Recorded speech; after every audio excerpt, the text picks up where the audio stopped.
Cheers to Sophia'sville, where the creation started.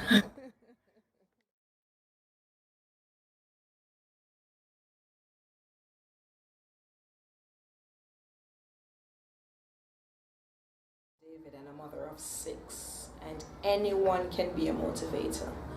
Teachers, store vendors, the cane man, the farmer, the barber, the police officer. Anyone can instill positive insight into our youth and our community if we just believe in each other. But where it starts in the home. We have to take responsibility as parents. I myself, I'm very overprotective. I'm a strict mother. I'm so strict to this point where I've raised kids that didn't come from my body that is mad with me to this day that I was too strict. And in America, they call it abuse. But in Jamaica, we call it discipline. And I make no excuse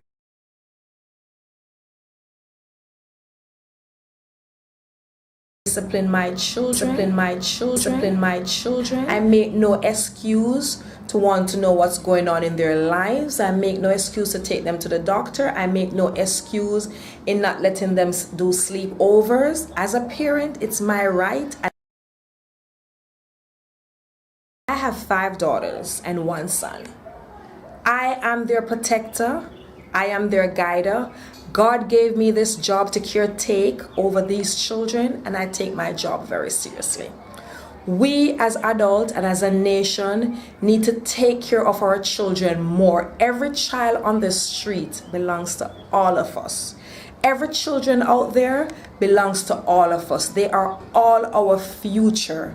We need to protect them. We need to secure their body. We need to secure their mind. We need to be aware of the type of music we're allowing them to listen, the type of films we're allowing them to see.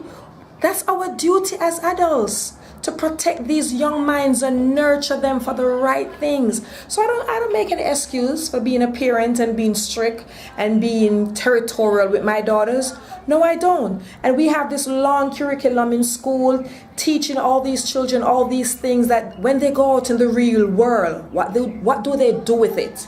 There's no job secure for them. What are they going to do with these degrees? We need to teach them trades. We need to go back to the basics. No one should be allowed to leave the school system without a trade. Trade plus their degree, just in case there's no jobs there, just in case the government didn't put any jobs in place for them. At least they could work with their brain, their hands, their mind, and do something and be entrepreneurs. We need to teach our children more entrepreneurship, more home ownership, more independent thinking, more independent work. Instead of teaching them, go to school, get a high school diploma, get a degree, go to university, and then come out, then what? No jobs. Then they have to migrate, and all our educated people are gone. We have to change some systems so we can have our educated people stay in our country, pay them what they're worth, give them good incentives, good housing, good benefits for our police officers, for our teachers, for our firefighters, for our farmers. We need to reinvest all our money here in our future. We need to make better preparation for our kids. I want to see more schools put in place for young people that have made errors in their life. It shouldn't be a case where you get pregnant in school and your life has stopped. We want continuation. Teenagers are going to make mistakes. Teenagers are going to have sex. Teenagers are going to use bad judgment. And we're going to do things that, you know what, may not be in accordance to where our future and the plans that our parents have for us. But we as educators and elders and teachers and politicians and the government, we need to have a plan in case our teenagers have gotten pregnant where they can continue their education. I got pregnant at 16 years old from a high school sweetheart. I was very disappointed in myself. I had big plans. But at that time when I got pregnant, I wanted to further my education. I wanted to stay in school, and I was told that it was not possible. And at that point I said to myself, this shouldn't be. We need to have a system in place for teenagers. They're going to have system that we need to have in place. We need to have prevention and education where we educate these teenagers. I couldn't have made it this far. I couldn't have bounced back if I did not have the support of my parents and of my child father at the time, which was just as young as me, only 1 year older than me, was there with me all through the pregnancy and took up his responsibility and made sure I had all the medical needs and the necessary things that I needed to get through this valley moment of my life. It's important that parents and mothers, whenever their children or their child has gotten pregnant as a teenager, that they keep that support system going. It's important to be there.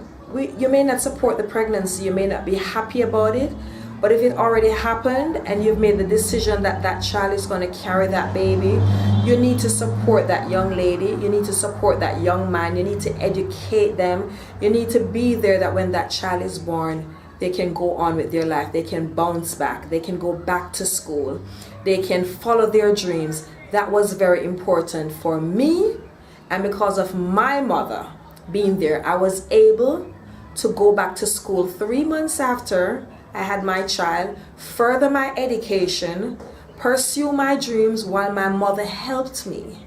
Not took my child, even though she did. 90%, she was there for 90%, but I'm not telling mothers to take over their children's responsibility. I'm saying assist your son and your daughter, because it's important to assist the young men also.